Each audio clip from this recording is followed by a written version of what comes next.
benarkah?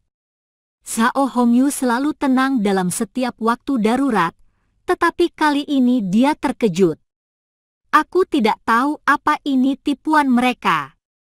Besok sore, Perdana Menteri Istana Naga Lautan Barat akan datang ke Istana Naga Lautan Timur dengan hadiah dan menjemput Zheng Yitao, kata Zhao Guang. Tetapi bukan gaya Lautan Barat untuk melakukan penipuan. Mereka pikir mereka tidak membutuhkan rencana licik dengan kekuatan mereka. Zhao Hongyu menganalisa dengan suara rendah. Berdiri di sebelah mereka, Hao Ren tidak memahami perubahan 180 derajat dalam sikap Lautan Barat. Bu, panci sudah dikeluarkan. Haruskah aku mencucinya? Berdiri di sisi lain ruang tamu, Zhao Yanzi bertanya dengan panci listrik hotpot berdebu di tangannya. Zhao Hongyu melirik Zhao Guang. Kita akan membicarakannya saat kita tiba di rumah. Dia berbalik menghadap Zhao Yanzi. Tentu saja kau harus mencucinya. Panci itu kotor. Oke. Mengangguk, Zhao Yanzi berjalan ke Hao Ren dan meletakkan panci itu ke tangannya. Dengan mengerutkan kening. Cepat cuci. Zi, kau yang cuci. Zhao Hongyu menatap Zhao Yanzi dengan kesal dan putus asa. Panci itu punyanya, dan aku tidak tahu cara mencucinya. Sulit bagiku untuk mengeluarkannya dari ruang penyimpanan, kata Zhao Yanzi, membelalakan matanya yang cerah. Hao Ren melihat benang jaring laba-laba di tangannya.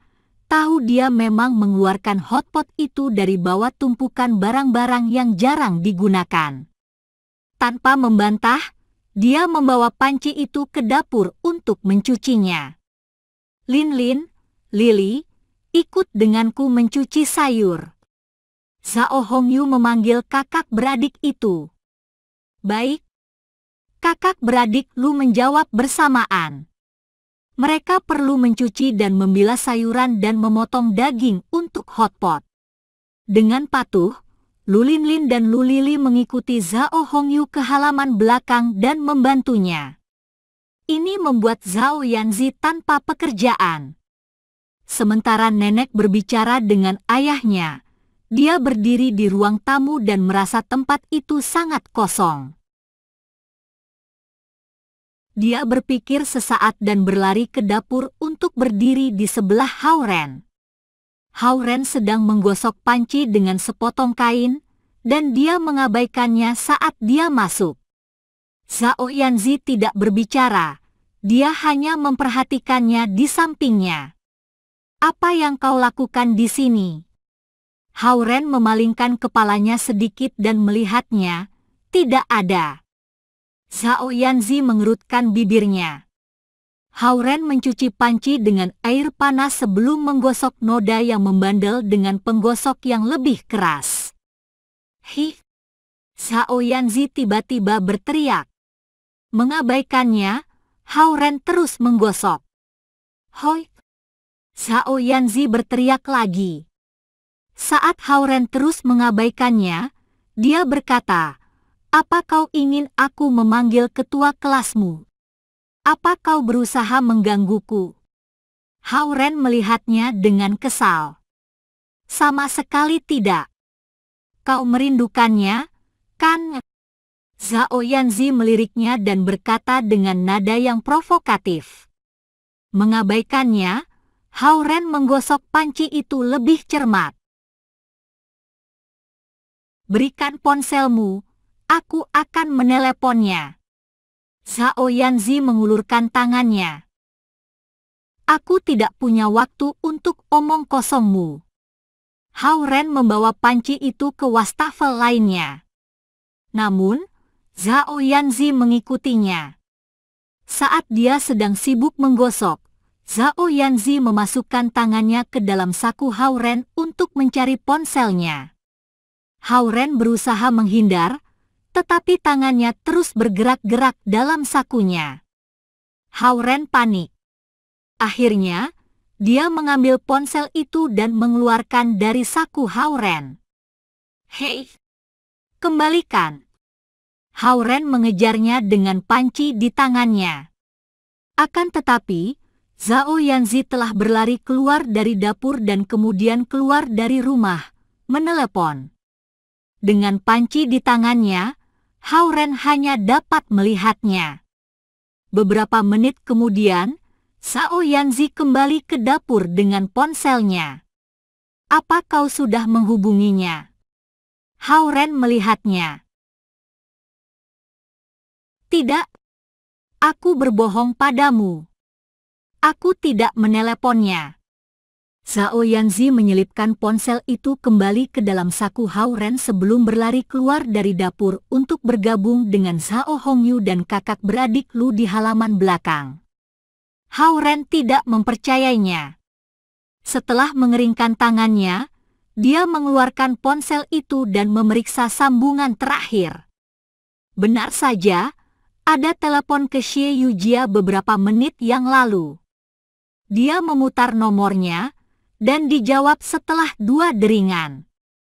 "Yujia," kata Hao-Ren segera. "Ya, ini aku," Xie Yujia menjawab. "Apa Zhao Yanzi menghubungimu?" tanya Hao-Ren. "Ya. Dia meneleponku," dia menjawab dengan santai. "Apa yang dia katakan?" Hao-Ren bertanya dengan waspada. "Tidak penting.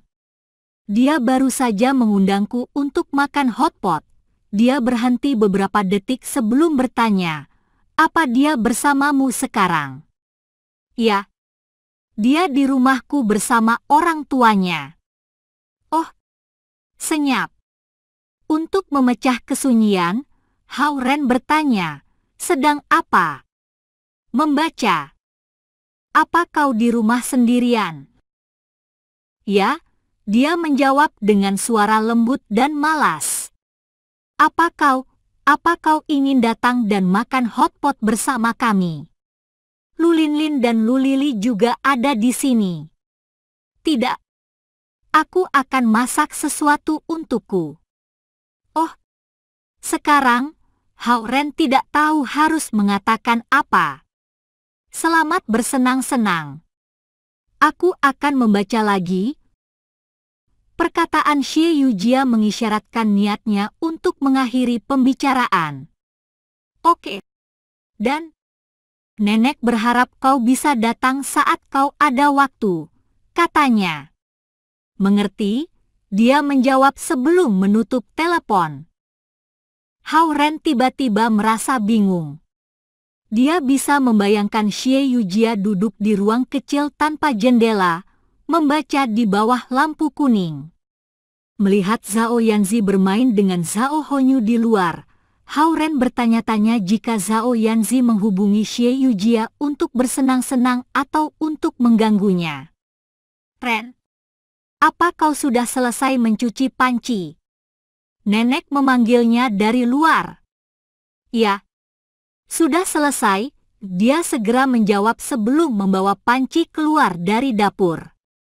Kemudian makan hotpot yang ramai dan semarak dimulai. Dengan nenek di tengah, semua orang berbicara, tertawa, dan semakin mendekatkan satu dengan yang lain dalam proses ini. Zhao Guang dalam suasana hati yang bagus, makan, minum dan banyak berbicara. Nenek jarang memiliki banyak orang yang makan makanan dengannya dalam beberapa tahun terakhir, jadi dia senang. Saat malam tiba, Zhao Hongyu dan kakak beradik Lu menolong Hao-Ren untuk membersihkan meja, dan kemudian hampir waktunya untuk pergi. Nenek berdiri di jalan masuk, mengantar mereka pergi dengan enggan. Ada 2 tempat kosong di dalam mobil, jadi Zhao Guang akan mengantarkan Lu Linlin dan Lu Lili kembali ke pusat kota. Karena Lu Linlin dan Lu Lili adalah cucu perempuan dari Lu Qing, satu dan lain hal mereka juga bagian dari keluarga besar Zhao Guang. Sementara Chevrolet hitam melaju menjauh dengan lambat, nenek mendesah sedikit. kesepian selalu datang setelah pesta. Mengetahui sentimen nenek, Hao-ren membantu dia kembali ke rumah. Aku menelepon Yujia hari ini, tetapi dia bilang dia sibuk dan tidak bisa datang, kata nenek sementara berjalan ke dalam rumah. Aku rasa dia sibuk, Hao-ren berkata dengan pasrah. Ya, tidak ada yang sempurna di dunia. Dengan lambaian tangannya, nenek berjalan ke rumah yang terang benderang perlahan-lahan. Saat Hao-ren mendesah bersama neneknya, di kamarnya yang kecil, Xie Yujia menggosok kepalanya dan menutup bukunya yang tebal. Setelah memeriksa jam di meja, dia memutar bahunya dan berdiri. Yah, sekarang waktunya untuk pergi ke tempat nenek tua dan melakukan kultivasi. Xie Yujia memasak 2 macam hidangan dan menempatkannya dalam kotak terpisah sebelum pergi ke kota kumuh yang terdekat. Setelah tiba di depan rumah kecil nenek tua yang kumuh, Xie Yujia mengetuk, dan nenek tua membuka pintu. Nenek, aku memasak hidangan ini dan mereka masih hangat. Xie Yujia masuk dan meletakkan kotak-kotak itu di atas meja kayu hitam. Nenek tua itu mengangguk dan duduk di meja. Xie Yujia duduk di sebelahnya dan mengeluarkan 2 pasang sumpit. Hari ini, dia sendirian di rumah, jadi dia memasak makanan untuk dimakan bersama nenek tua. Nenek tua itu makan perlahan tanpa berkata sepatah kata pun.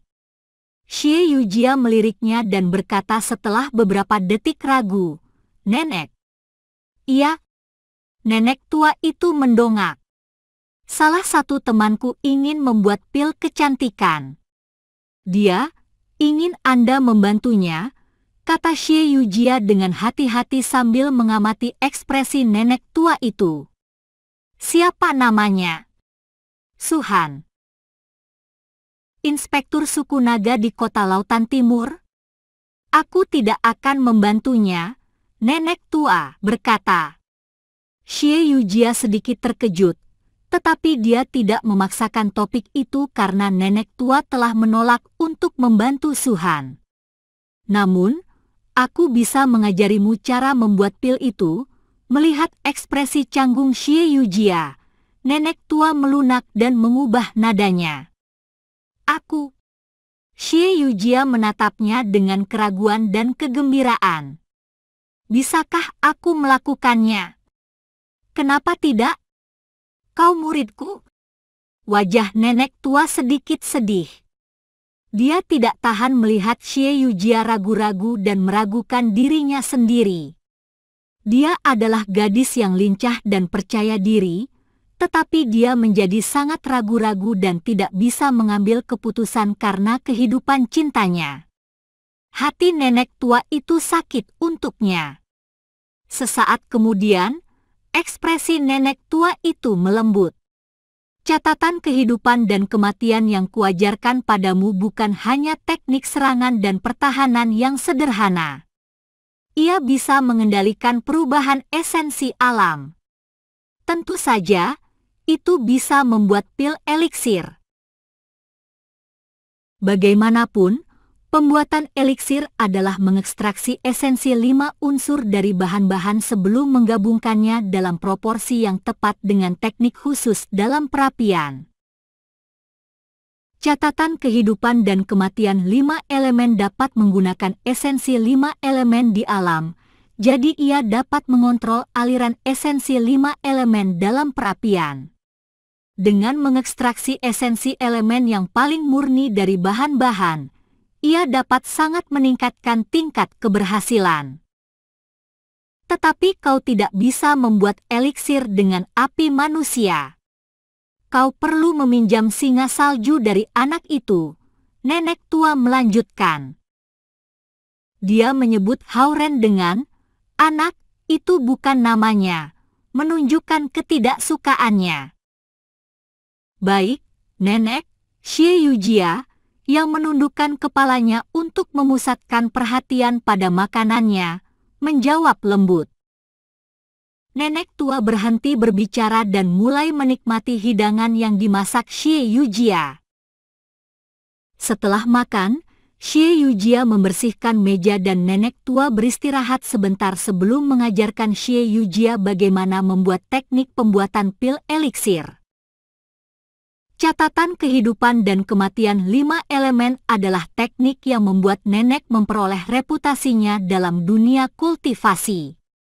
Catatan 5 elemen mengatur kehidupan, kematian dan alam. Dia telah menggunakan teknik ini untuk mengambil esensi dari alam dengan paksa, melompat dari tingkat jiwa yang baru lahir ke tingkat formasi jiwa. Dengan mempelajari catatan kehidupan dan kematian, Xie Yujia tanpa dapat disangkal telah langsung menjadi murid dari nenek tua. Akan tetapi, karena bakat kultivasinya yang buruk, nenek tua tidak punya harapan Xie Yujia dapat mencapai tingkat jiwa yang baru lahir. Ini kuncinya, catatan kehidupan dan kematian 5 elemen adalah lawan yang sempurna untuk gulungan pedang cahaya pemecah bayangan. Sementara gulungan pedang cahaya pemecah bayangan bisa mengaktifkan esensi 5 elemen dan mengubah esensi ke pedang energi, catatan kehidupan dan kematian 5 elemen dapat mengontrol dan mengumpulkan esensi 5 elemen di alam dan sehingga menjadi musuh bebuyutan gulungan pedang cahaya pemecah bayangan. Nenek tua itu mengajarkan Xie Yujia teknik ini, bukan dengan harapan dia akan menguasai dunia fana.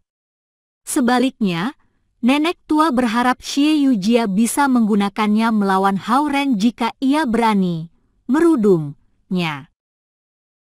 Tidak masalah seberapa banyak pedang energi atau susunan formasi pedang energi yang dilepaskan Hao-Ren, Xie Yujia bisa menyerap mereka semua dengan catatan 5 elemen. Jika gulungan pedang cahaya pemecah bayangan adalah sebuah pedang, maka catatan kehidupan dan kematian 5 elemen adalah sarungnya. Aku tidak akan membiarkan muridku diabaikan. Melihat Xie Yujia berlatih teknik pembuatan eliksir dengan catatan 5 elemen, nenek tua memanggilnya. Nenek, ada yang salah. Xie Yujia menjadi gelisah karena dia tidak membuat kemajuan apapun setelah kultivasi selama beberapa lama. Meski dia pandai belajar, dia agak bodoh dalam kultivasi. Terakhir kali, aku memberimu catatan kehidupan, dan sekarang aku akan menanamkan dalam dirimu catatan kematian. Nenek tua itu meletakkan tangannya di bahu Xie Yujia, dan gelombang esensi murni alami memasuki bagian tengah telapak tangan kirinya setelah melewati meridiannya saat itu juga. Dengan sensasi terbakar di bagian tengah telapak tangan kirinya, catatan perak samar di telapak tangan Xie Yujia. Emas adalah kehidupan sementara perak adalah kematian. Yang satu adalah catatan kehidupan, dan yang lain catatan kematian. Dua catatan yang nenek tua suntikan ke dalam tubuh Xie Yujia dengan kekuatan kultivasi dari tingkat pembentukan jiwa adalah catatan sumber. Setelah Xie Yujia bisa mengalirkannya dengan mahir, dia bisa membuat catatan kehidupan dan kematian tanpa batas. Catatan kehidupan bisa menyerap esensi alam dan kekuatan kultivasi orang lain. Catatan kematian bisa menembakkan manik energi pekat ke dalam titik-titik akupuntur musuh, menghalangi meridian mereka dan meledakkan tubuhnya. Catatan kehidupan dan kematian adalah teknik yang sangat agresif dalam hal kultivasi dan pertempuran. Kehidupan dan kematian masing-masing berhubungan dengan yin-yang, tetapi itu bukan aturan yang tetap. Karena kau masih di tingkat pemurnian Qi, kau tidak bisa memahami kehebatan catatan kehidupan dan kematian. Nenek tua meluruskan esensi alam dalam tubuh Xie Yujia, dan dia menjelaskan kepadanya konsep-konsep catatan pada saat yang sama. Xie Yujia berkultivasi sambil mendengarkan, merasakan satu aliran energi dingin dan satu gelombang energi panas bergerak di tubuhnya. Itu adalah sensasi yang sangat indah. Nenek, apakah Anda mengatakan bahwa Hao-Ren sudah berada di tingkat formasi inti? Xie Yujia bertanya tiba-tiba. Dia memiliki bakat kultivasi yang lebih baik darimu. Dengan sedikit bantuan dari diriku, dia sekarang berada di tingkat formasi inti, kata nenek tua itu dengan ramah. Tingkat formasi inti. Xie Yujia bergumam pada dirinya. Menurut nenek tua, dia sekarang hanya di tingkat pemurnian Qi. Setelah mencapai tingkat pembentukan fondasi level 10, dia akan mendapatkan kesempatan untuk maju ke tingkat pembentukan fondasi. Setelah dia mencapai tingkat pembentukan fondasi level teratas, dia akan mempunyai kesempatan untuk membentuk sebuah inti di intisari batin. Kelihatannya masih sangat jauh sebelum dia bisa mengejar Hao-Ren. Nenek, kamu bisa berbicara dengan baik. Mengapa kamu berpura-pura bisu? Xie Yujia tiba-tiba bertanya. Apa yang bisa kukatakan kepada orang-orang fana ini di sekitarku? Cukup bagi diriku untuk duduk di dunia fana dan menyaksikan perubahan-perubahan dunia, jawab nenek tua itu. Xie Yujia tidak begitu memahami pemikiran dan cara pikir nenek tua yang sudah menjadi kultivator tingkat formasi jiwa. Namun, dia tahu bahwa dia cukup beruntung karena nenek tua itu berbicara kepadanya. Waktu berlalu dengan tenang, dan bulan naik dan turun. Tanpa menyadarinya, Xie Yujia telah berkultivasi sepanjang malam di tempat nenek tua itu. Rumah itu terlihat rusak, tetapi intensitas esensi di dalamnya puluhan kali lebih kuat dari luar. Setelah satu malam berkultivasi, Xie Yujia merasa seperti tingkatnya telah meningkat. Nenek, sepertinya aku mendapat terobosan kecil. Xie Yujia, seorang kultivator baru, berkata dengan kejutan yang menyenangkan. Yah, kau berada di level 3 pemurnian Qi. Nenek tua, yang duduk bersila di atas tempat tidur kayu papannya, membuka matanya perlahan dan mengangguk. Hehe, terima kasih, Nenek. Xie Yujia senang. Senyum muncul di wajah nenek tua yang keriput. Sebenarnya, dia agak frustrasi. Xie Yujia memiliki tipe tubuh batu yang paling tidak cocok untuk melakukan kultivasi. Setelah melakukan kultivasi dengan sebuah catatan kehidupan tingkat jiwa yang baru lahir, Xie Yujia hanya berhasil menembus satu level di tingkat pemurnian Qi. Nenek, aku harus mengerjakan beberapa tugas hari ini. Aku akan membelikanmu sarapan, dan kemudian aku akan pulang. Xie Yujia meregangkan badannya dan berkata, Kau tidak perlu membelikanku sarapan. Kau sudah berkultivasi selama satu malam, jadi kau pasti lelah. Aku akan mengantarmu. Nenek tua melambaikan tangannya. Xie Yujia merasa tubuhnya diangkat dengan tiba-tiba. Saat dia membuka matanya lagi, dia berada dalam awan. Anak itu tidak menghargaimu, tetapi aku menghargaimu. Jangan khawatir Yujia, selama masih ada napas di tubuhku, aku tidak akan membiarkanmu menderita, kata nenek sambil memegang tangan Xie Yujia dengan ringan sementara mereka melakukan perjalanan dalam awan. Sementara merasakan kabut yang basah menyentuh wajahnya, Xie Yujia mendengar perkataan nenek tua. Dia tiba-tiba merasa ingin menangis. Pergilah. Kau terlalu berhati lembut. Kau tidak ingin berkelahi untuk dirimu sendiri, tetapi aku akan bertarung untukmu. Nenek tua melepaskannya dengan tiba-tiba. Xie Yujia jatuh ke depan. Saat dia dekat ke tanah, kilatan cahaya muncul di bawah kakinya dan menstabilkan tubuhnya. Dia melihat sekeliling dan mendapati dia berdiri di depan rumah Hao-Ren. Nenek bahkan tahu aku ingin datang ke sini. Xie Yujia mendongakkan kepalanya ke arah langit tetapi tidak dapat melihat nenek tua dalam awan-awan putih tebal. Tidak seorang pun yang bisa melihat keberadaan Grandmaster tingkat formasi jiwa. Di seluruh dunia, siapa yang memiliki keberanian menghalangi seorang kultivator tingkat formasi jiwa? Nenek. Nenek. Xie Yujia berdiri di pintu masuk dan memanggil dengan suara jernih. Nenek Hao-Ren adalah orang yang bangun pagi. Mendengar suara itu, dia segera membuka jendela untuk memeriksa siapa itu.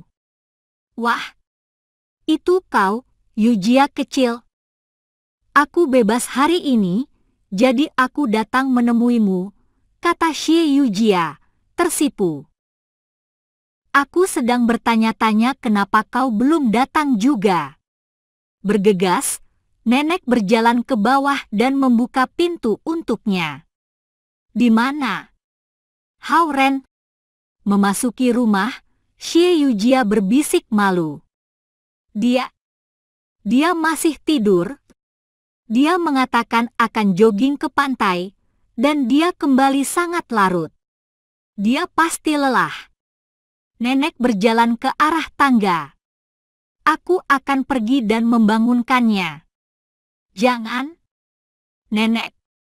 Xie Yujia segera menghentikan nenek.